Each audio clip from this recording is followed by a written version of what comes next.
ఆకాశము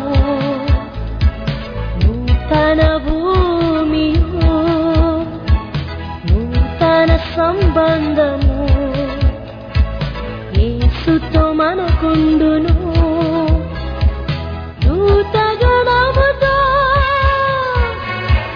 దివిగానములతో నూతన యెరూషలేము దిగిరానయ్యున్నది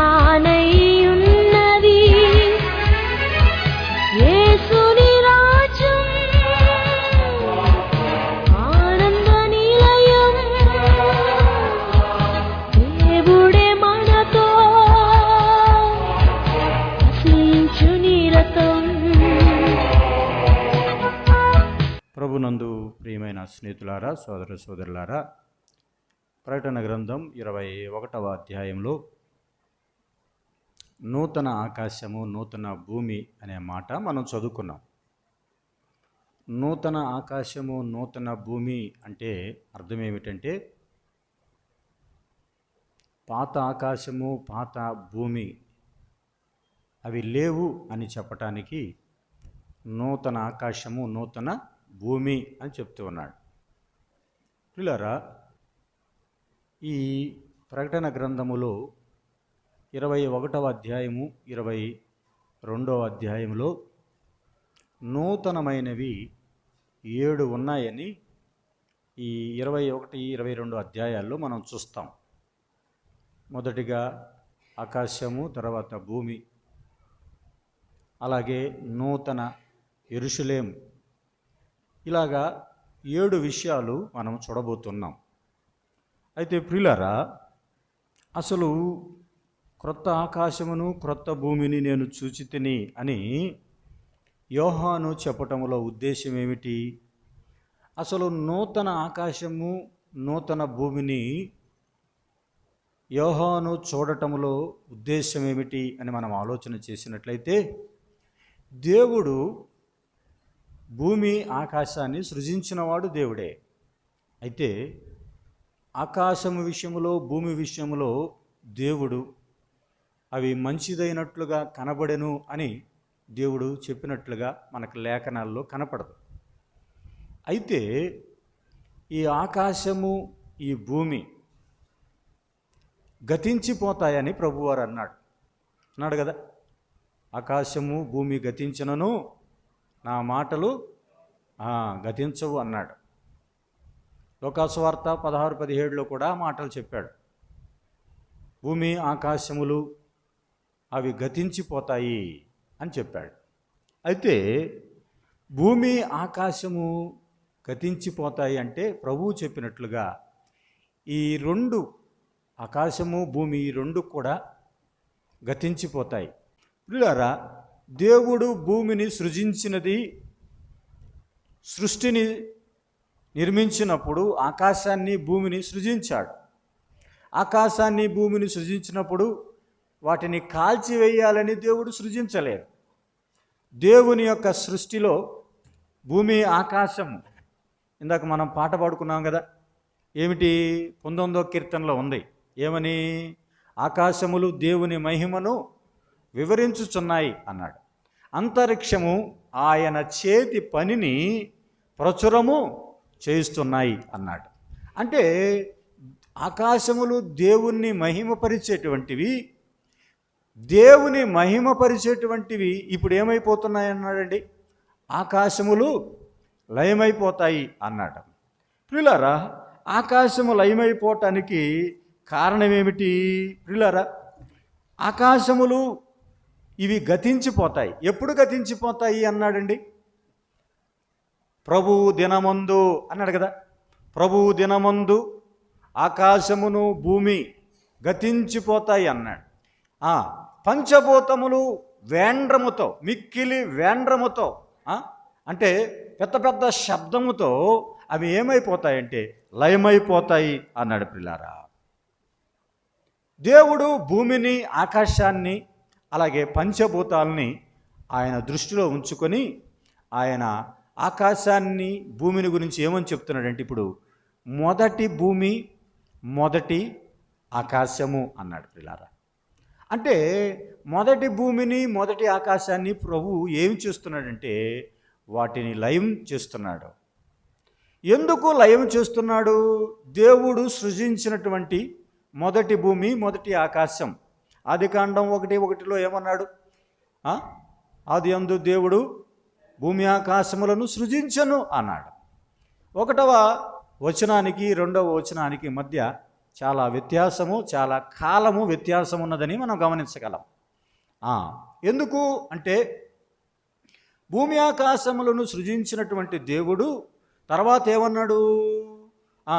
భూమి నిరాకారముగా ఉన్నది అనగా భూమి నిరాకారముగా ఉన్నది, అగాధ జలములు పైన దేవుని ఆత్మ అల్లాడుతూ ఉన్నది అన్నాడు. అంటే ప్రియులారా, ఈ భూమిని నిరాకారముగా దేవుడు సృజించలేదని యెషయా గ్రంథంలో మనం చూస్తాం. అయితే ఇప్పుడు ఇది ఆకారాన్ని కోల్పోయి నిరాకారముగా శూన్యముగా మారిపోయింది. అనగా ఆది యందు దేవుడు సృజించినటువంటి సృష్టి అది మొదటి సృష్టి.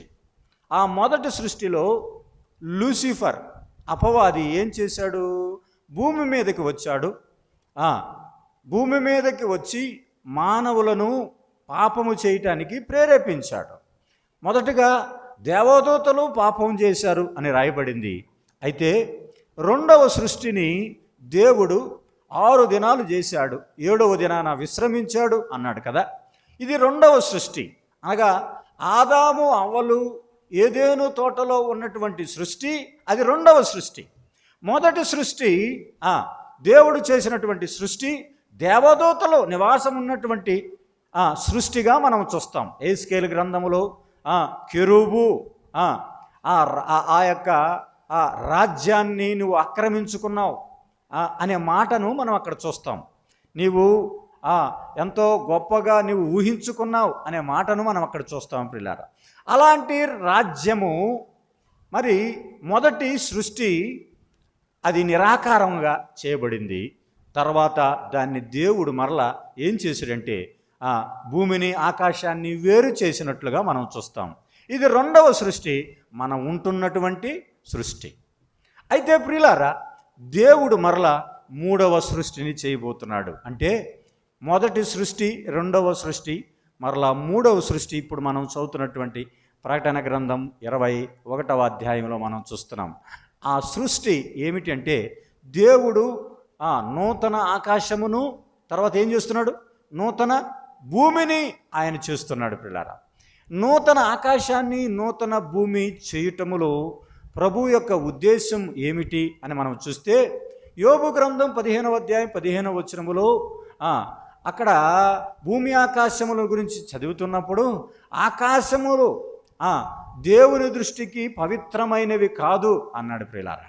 అలాగే 25వ అధ్యాయం యోబు గ్రంథం 5వ వచనములో కూడా మనం చూస్తే ఆకాశములందలి నక్షత్రములు ఆయన దృష్టికి పవిత్రమైనవి కావు అన్నాడు.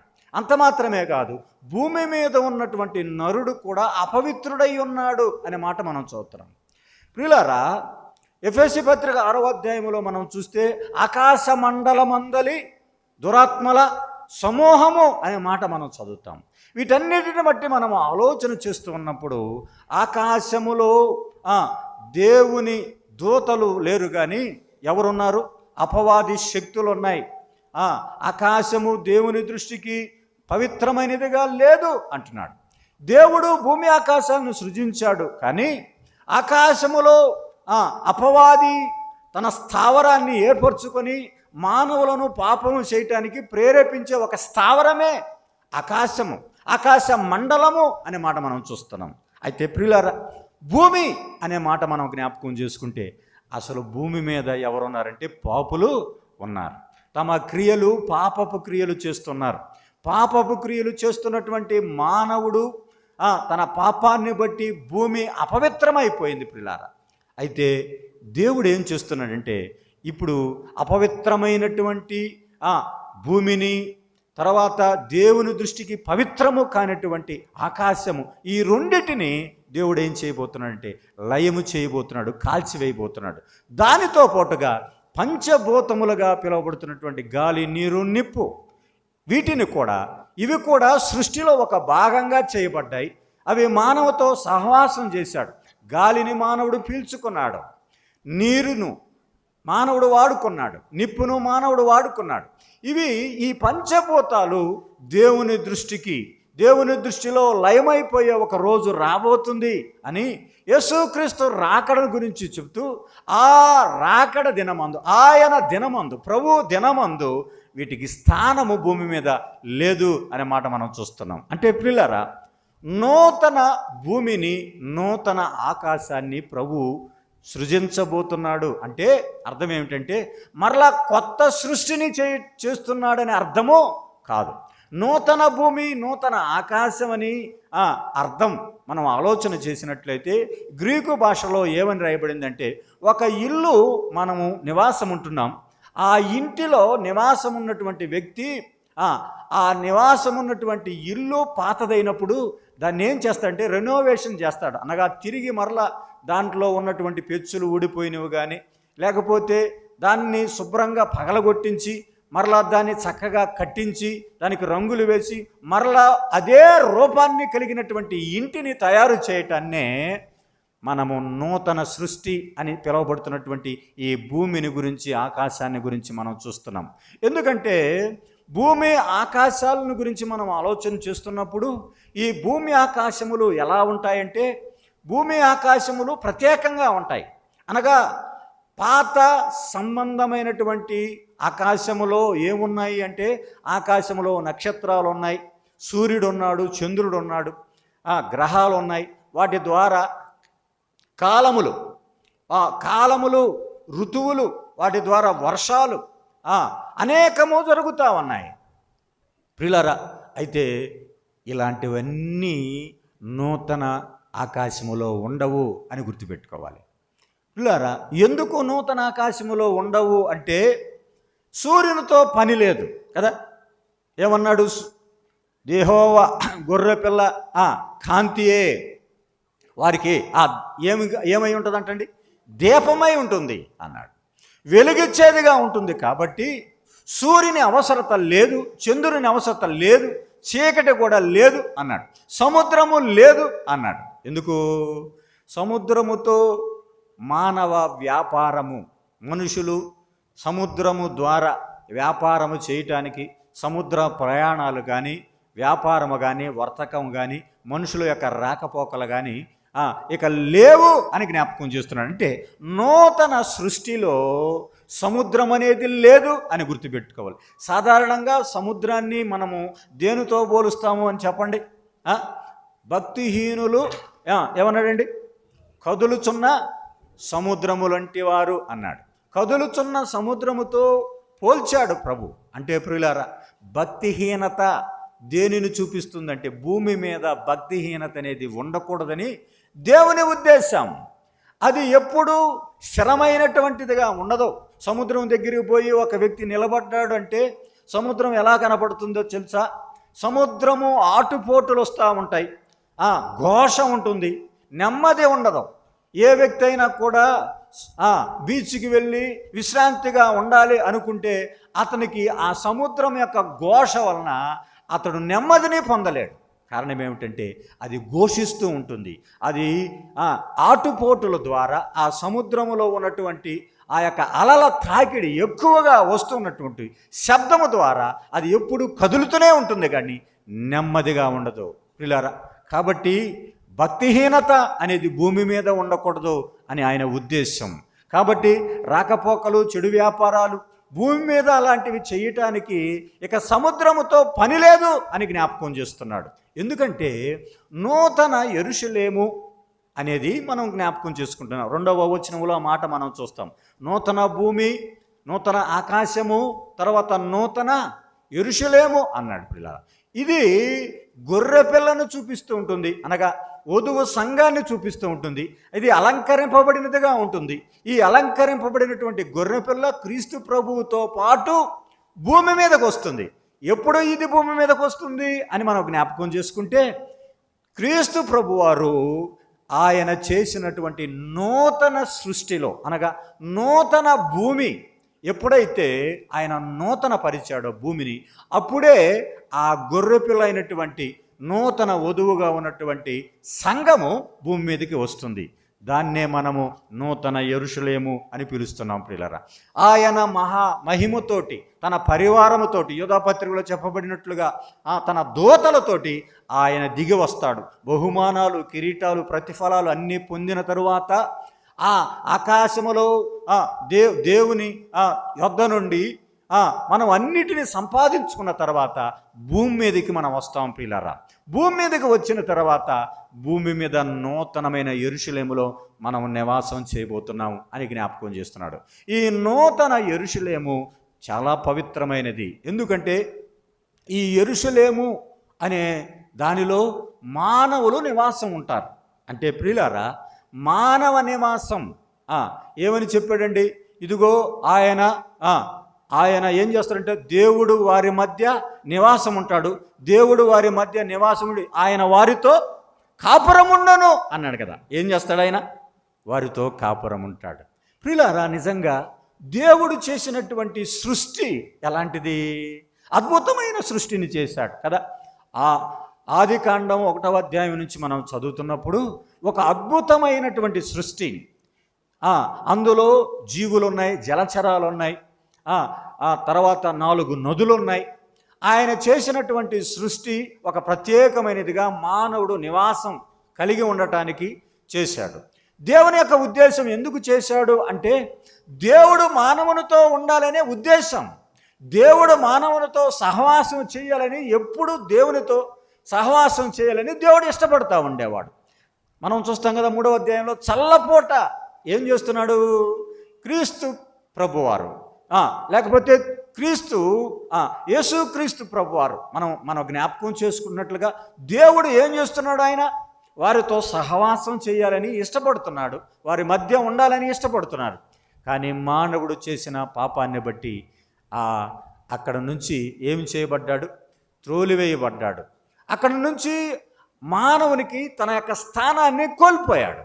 అయితే ప్రియులారా, దేవుడు ఇప్పుడు ఏం చేయాలనుకుంటున్నాడంటే, దేవుని నివాసము ఇప్పుడు మనుషులతో ఉన్నది అన్నాడండి.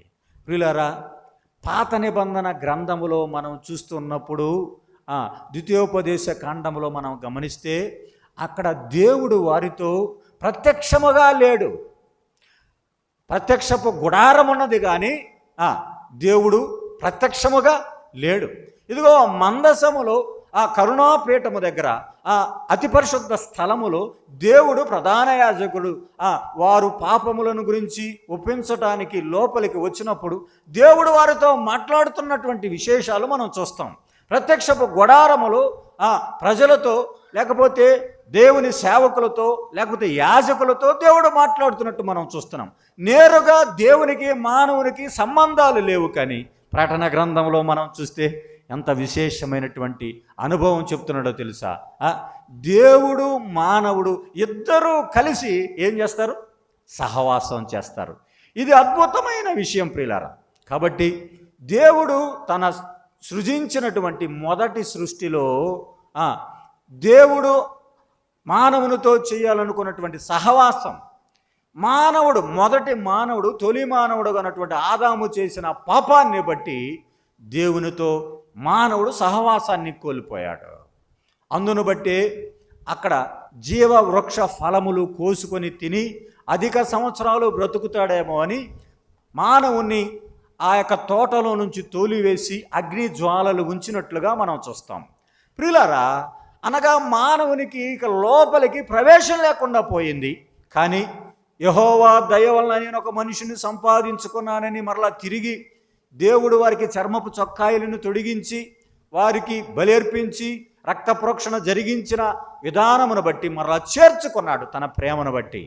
అయితే ప్రియులారా, ఇప్పుడు 2వ సృష్టిగా చెప్పబడుతున్నటువంటి ఈ భూమి, అనగా మనం నివాసం చేస్తున్నటువంటి భూమి, ఆదాము మొదలుకొని నివసిస్తున్నటువంటి ప్రజలందరిని గురించి చెబుతున్నటువంటి ఈ భూమి దేవుడు ఏం చేయబోతున్నాడంటే దాన్ని కాల్చివేయబోతున్నాడు అనే మాట మనం జ్ఞాపకం చేసుకుంటున్నాం ప్రియులారా. అయితే ఈ భూమిలో దేవుడు సృజించినటువంటి ఆకాశం, సూర్య చంద్రులు నక్షత్రాలు, వీటన్నిటి అవసరము ఇక మానవునికి ఉండదు. ఎందుకంటే నక్షత్రాలు ఆయన దృష్టికి పవిత్రమైనవి కాదు, నక్షత్రాల యొక్క అవసరమే లేదు. ఒక ప్రత్యేకమైనటువంటి ఆకాశాన్ని మనం చూడబోతున్నాం, ఒక ప్రత్యేకమైనటువంటి భూమిని మనం చూడబోతున్నాం.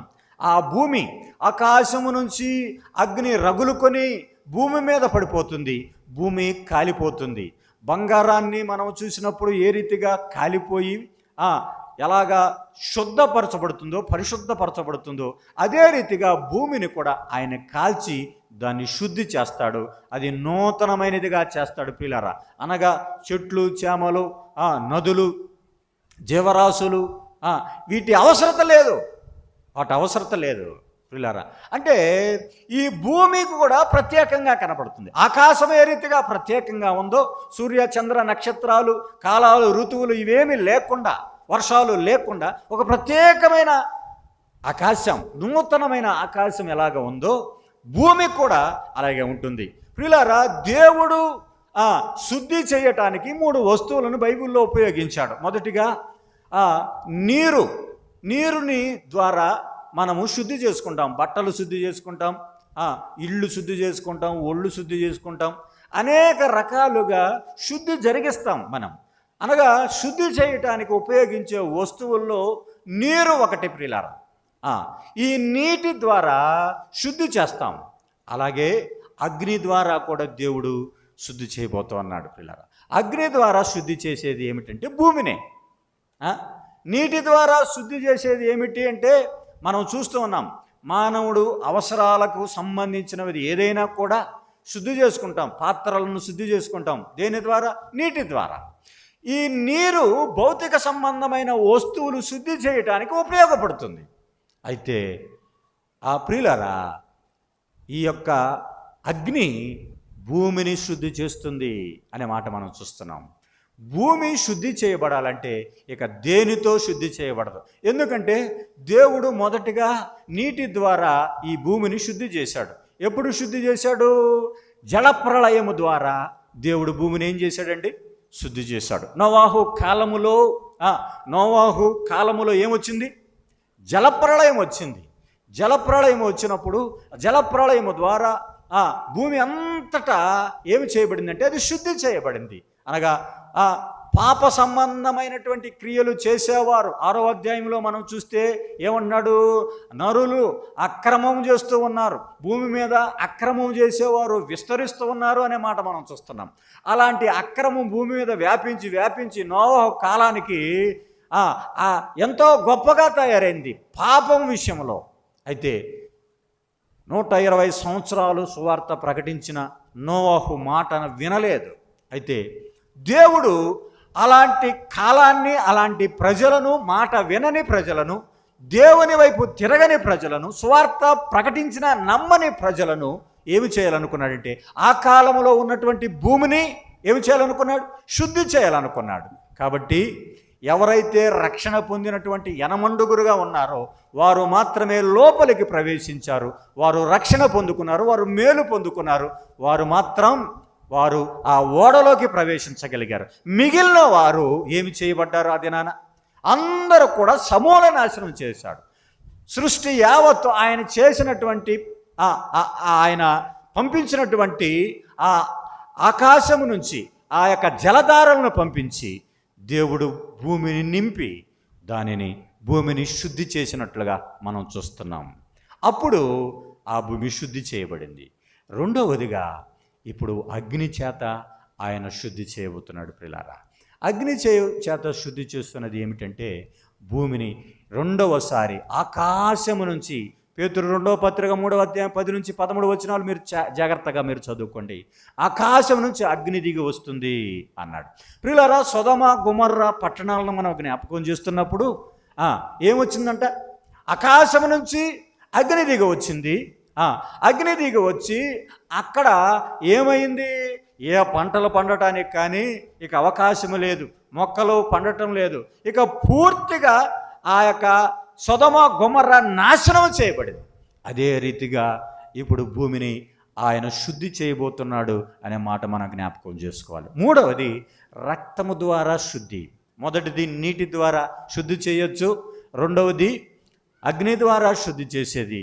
పాప మానవుడు భూమి మీద ఉన్నాడు. అయితే మొదటి యోహాను పత్రిక 1వ అధ్యాయం 7వ వచనములో యేసు రక్తము ఏం చేస్తుందండి? ప్రతి పాపముల నుండి మనలను పవిత్రం చేస్తుంది, అనగా శుద్ధి చేస్తుంది. యేసు రక్తము మత్తయి సువార్త 23వ అధ్యాయంలో చెప్పుకున్నట్లుగా ఇది నిబంధన రక్తము. లూకా సువార్తలో కూడా జ్ఞాపకం చేశాడు, ఆయన రక్తము ద్వారా శుద్ధి జరుగుతుంది అన్నాడు. పాపం మానవాళికి శుద్ధి జరగాలంటే మూడవ వస్తువు ఏమిటి చెప్పండి? రక్తమే.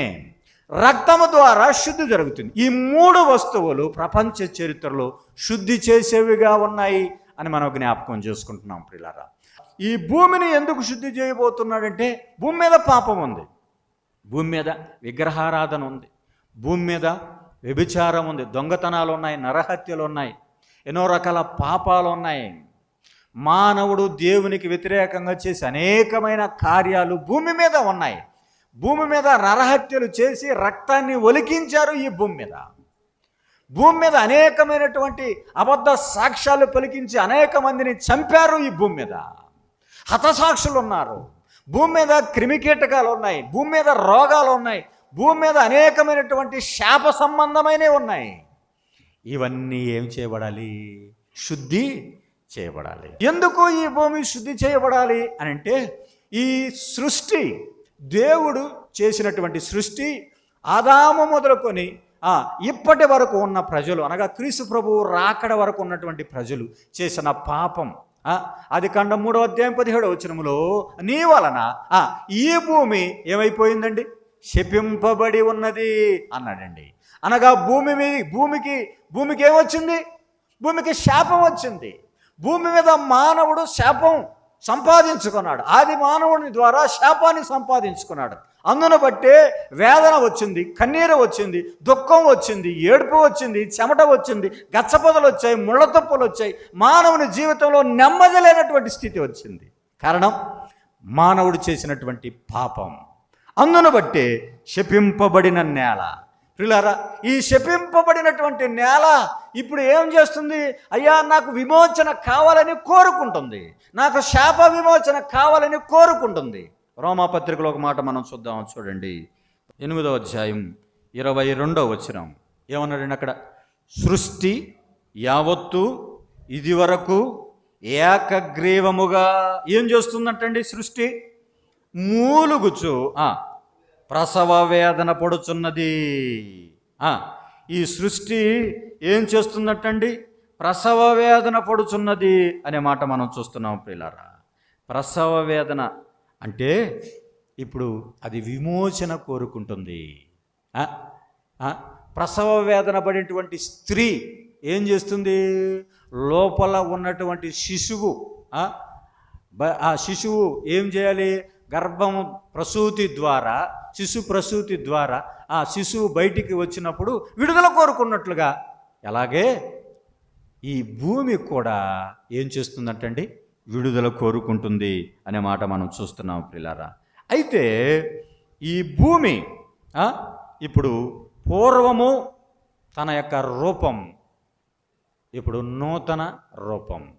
అంటే నూతన భూమి, నూతన ఆకాశము అనే మాట మనం చూస్తున్నాం ప్రియులారా. ఈ నూతన భూమి, నూతన ఆకాశములో ప్రత్యేకతలు మనం చూస్తూ ఉన్నాం.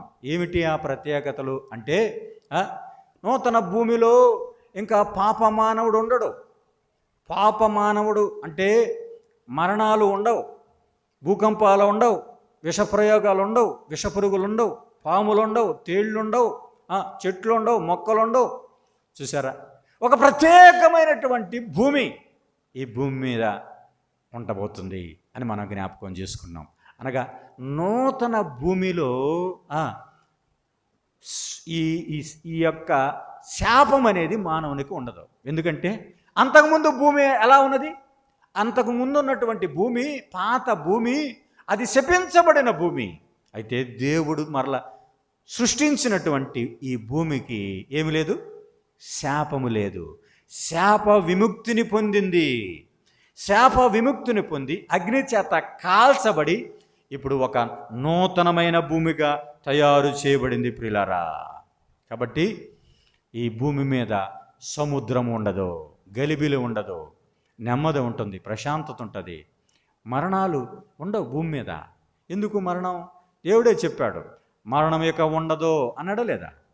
మరణం ఇక ఉండదు, సముద్రం ఇక ఉండదు, దుఃఖం ఇక ఉండదు, కన్నీరిక ఉండదు, ఏడుపు ఇక ఉండదు. చూసారా? ఇవన్నీ ఉండవు. ఎక్కడ? ఈ నూతన భూమిలో జీవిస్తున్నటువంటి వారు, అనగా నూతన యెరూషలేములో ఉన్నటువంటి వారు ఇక ఎంత సంతోషమైన జీవితం జీవిస్తారో ఆలోచన చేయండి ప్రియులారా. అయితే ఈ నూతన భూమి దానిలో ఉన్నటువంటి మానవుడు సంతోషంగా ఉంటాడు. కారణం ఏమిటంటే there is no entry for Satan. సాతానుకి దీనిలోకి ఏమి లేదు, ప్రవేశము లేదు. అది సాతాను ఉన్నంతకాలము మానవునికి నెమ్మది లేదు. ఎందుకని? సాతాను ఎక్కడున్నా, అపవాది ఎక్కడున్నా మానవుని ఏం చేస్తాడు? పాపం చేయటానికి ప్రేరేపిస్తాడు. ప్రేరేపించటంలో అపవాది కంటే ఇంకా సిద్ధహస్తులు ఎవరు లేరు. అలాగూ మానవుని ప్రేరేపిస్తాడు పాపం చేయటానికి, దేవునికి వ్యతిరేకమైన కార్యాలు చేయటానికి అపవాది ప్రేరేపిస్తాడు. కానీ ఈ నూతన భూమి మీదకి, ఈ నూతన యెరూషలేములోకి ఏమన్నాడు తెలుసా? అసహ్యమైనదైనను, నిషిద్ధమైనదేమైనను, అపవిత్రమైనది ఏదైనను అందులోకి ప్రవేశం లేదు అన్నాడు. అనగా అపవాదికి ఏమి లేదండి, ప్రవేశం లేదు. అర్థమైందా? అపవాది ప్రవేశం లేనప్పుడు ఇంకా అది ఎలా ఉంటుందో ఆలోచన చేయండి. కాబట్టి అసలు అపవాది ద్వారే మానవునికి ఏమొచ్చింది? మరణం వచ్చింది కదా. అపవాది ద్వారేగా మానవునికి మరణం వచ్చింది.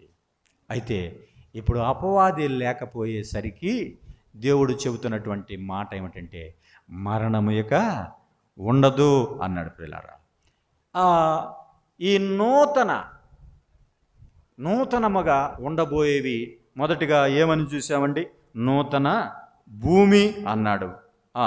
తర్వాత క్రొత్త భూమి, క్రొత్త ఆకాశం మనం చూస్తున్నాం. తర్వాత అక్కడ చదివితే 10వ వచనములో, అక్కడే 3వ వచనములో ఏమున్నది? నూతన యెరూషలేము అనేది ఉంది. తర్వాత 24వ వచనములో చూస్తే నూతన జనాంగం. అక్కడ ఉన్నటువంటి ప్రజలు ఎలాంటి వారండి? నూతన జనాంగం. అంటే ఆ ప్రజలు ఎలాంటి వారు? మహిమ దేహాలు ధరించిన వారుగా ఒక క్రొత్త జనాంగం అక్కడ ఉండబోతున్నారు అని మనం చూస్తున్నాం. భూమి మీద ఉన్నవారు కూడా అక్కడ ఉంటారు. వారు నూతన జనాంగముగా ఉంటారు అని జ్ఞాపకం చేస్తున్నాడు. 21:21లో ఏమన్నాడు? అక్కడ నూతనమైనటువంటి జనాంగం అన్నాడు.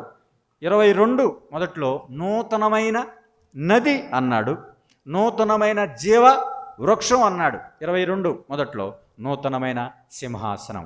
ఇవి మొత్తము 7. ఏమేంటి చెప్పండి? నూతన ఆకాశము, నూతన భూమి, నూతన యెరూషలేము, నూతన జనాంగము, నూతనమైనటువంటి వృక్షం. అంటే అక్కడ ఏం చెప్పాడు? జీవ వృక్షం, నూతనమైన నది, ఇంకా నూతనమైన సింహాసనం. ఈ 7 నూతనమైనవిగా ఉండబోతున్నాయి ప్రియులారా. నూతన ఎక్కడ?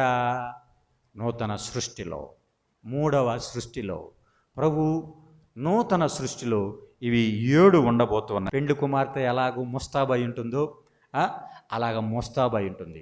అలంకరింపబడినటువంటి స్థితి, సిద్ధపడినటువంటి స్థితి ఎక్కడి నుంచి వస్తుందంటండి? ఇది పరలోకమందున్న దేవుని వద్ద నుండి ఏం చేస్తుందంటండి? దిగి వచ్చుట నేను చూస్తుంది. ఎక్కడి నుంచి వస్తుందంటండి? నూతన యెరూషలేము. నూతన యెరూషలేము అంటే భూమి మీద తయారైంది కాదు. ఎక్కడి నుంచి వస్తుంది అది? పరలోకము నుండి, పరలోకములో నుంచి దేవుని వద్ద నుంచి అది దిగి వస్తుంది అనే మాట మనం చూస్తున్నాం. తర్వాత నూతన జనాంగం. ఎవరు వీరు? చదివాం కదా గతంలో. ఎవని పేరైనను జీవగ్రంథమందు వ్రాయబడినట్లు కనబడిన వాడు అగ్నిగుండంలో పడవేయబడతాడు. అయితే వీరెవరు? జీవగ్రంథములో పేర్లు వ్రాయబడిన వారండి.